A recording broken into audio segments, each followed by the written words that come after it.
So managing storage can be pretty simple. We go into the storage menu here, and the first thing you're going to see is a recording schedule, a capture schedule, devices, modes, advanced settings for the drive, and then holiday schedules. So anytime you want to do recording, if you want to change between a continuous record or an event-based record, you come in here to the schedule, and you'll notice these are color-coded to indicate what type of recording is set in the menu. This can be actually edited by changing and clicking on which event you want to use, and then you can drag our cursor over and change that on the fly and hit apply. If you want it to be the same across every camera, merely hit the copy to, click the channels that you want to maintain that same recording type on the schedule, hit OK, and we'll do the setting in one button touch without having to go to each single one. Capture schedules are for snapshots, so we do have customers that like to take snapshots, try to stitch those together over time to make, say, a time-lapse video of a construction site, things of that nature. And then your storage device is where we look at the health of the hard drives. This will show how many drives are installed.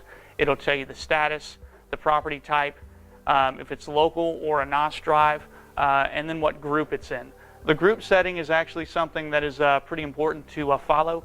Every surveillance-grade hard drive that is made has a limitation on how much data it can be written to it at one given time.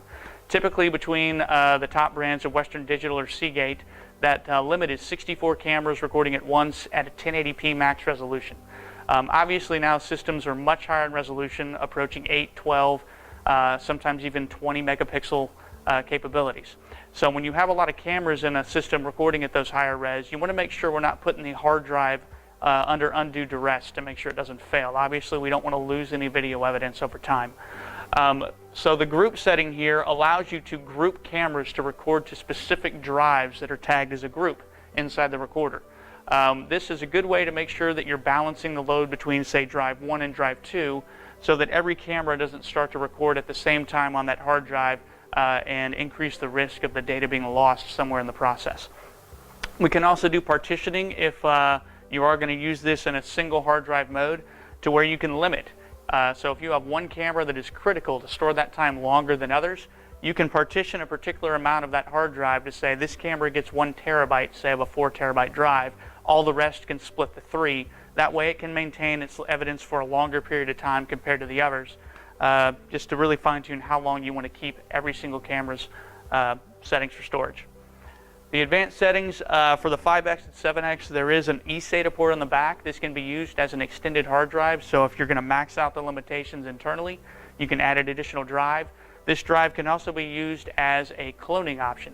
So if you wanted to create a shelf drive for long-term retention, you can clone a hard drive through that eSATA port to get an exact duplicate copy that can be played back later from the recorder itself or from our local playback software running on your PC.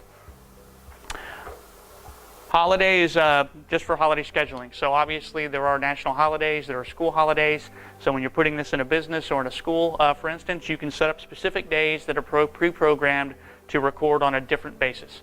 So for instance, if you're recording on motion or continuous recording during school hours, but on holidays you want it to be on motion because you don't expect there to be a lot of people there, you can have that automatically configured on the days that no one's going to be present, so that it goes back to an event-based schedule versus a 24/7 schedule.